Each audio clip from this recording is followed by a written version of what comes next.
These women and girls now receive psychological care and assistance for their economic rehabilitation at the joint initiative.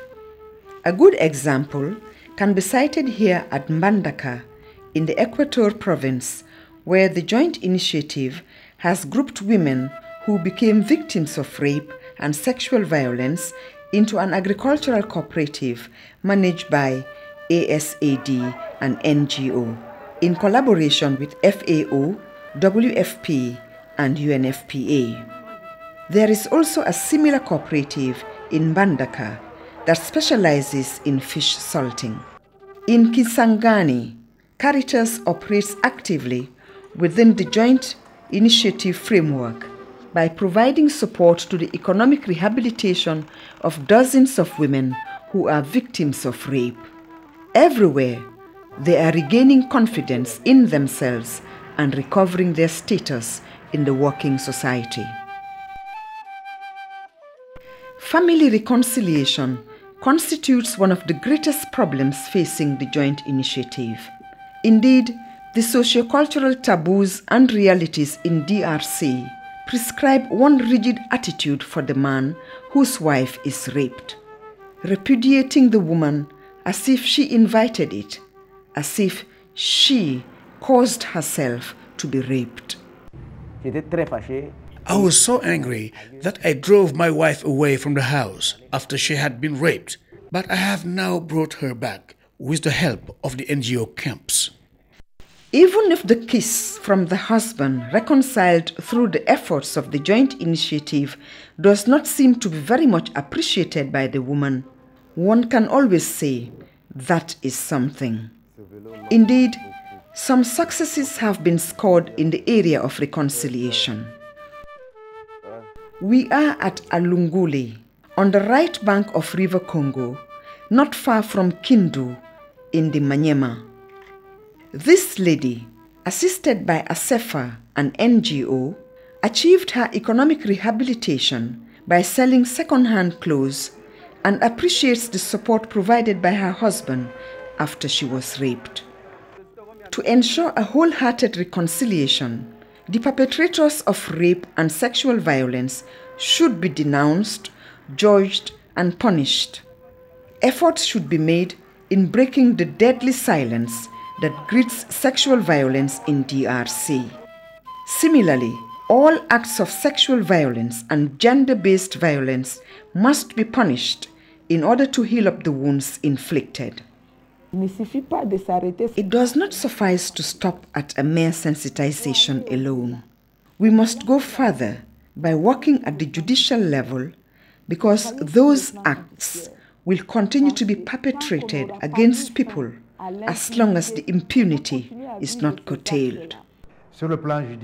Our greatest problem lies in the judicial level. When I talk about the prevailing impunity and the fact that the judicial system is in complete disarray. You said it, judges. There are no judges. They are not paid. And all these factors together, how shall I put it? All these factors have made the judicial aspect somewhat deficient.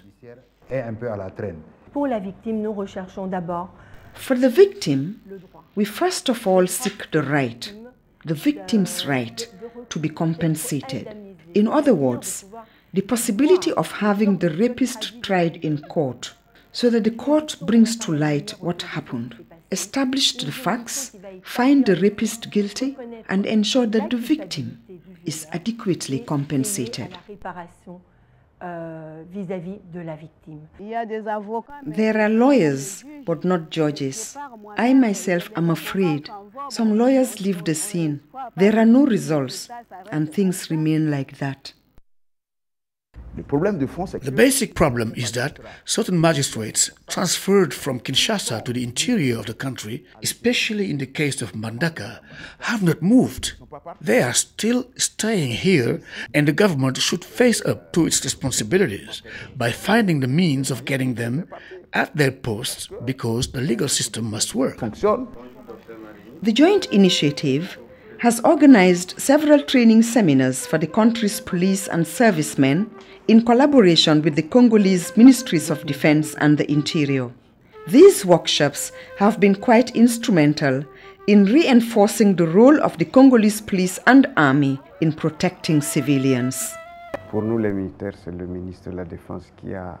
To us servicemen, it is the Ministry of Defense that followed the head of state's directives by signing a number of ministerial orders for the organization and structuring of this combat within the army, and that enabled our staff headquarters to organize series of activities and structures for the fight against these two scourges, AIDS and sexual violence. Le sida et les violences sexuelles.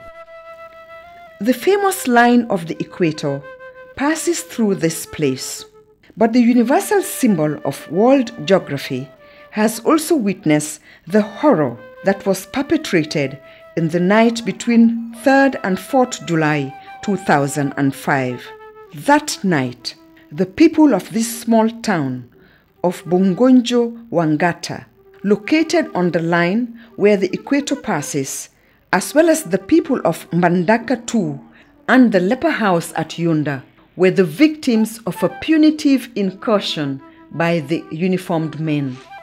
Bongonjo women, girls and children were raped. And on the other side of the equator, the 4 priests of the leper house were kidnapped and reported missing.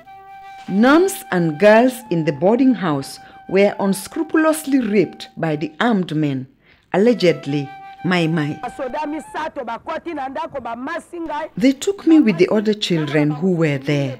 My daughter, who cried out, had just been shot and killed instantly.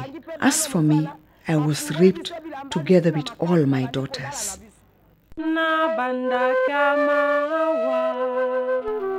The soldiers who committed those acts were certainly inspired by their counterparts of Nsongomboyo.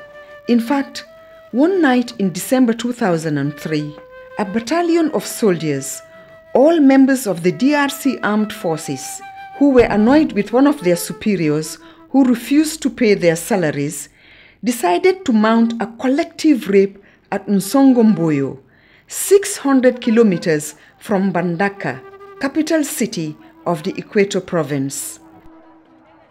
Nobody escaped from that mass execution, from a 3-year-old girl to a 75-year-old woman. All of them had a terrible nightmare in their hearts and bodies that night.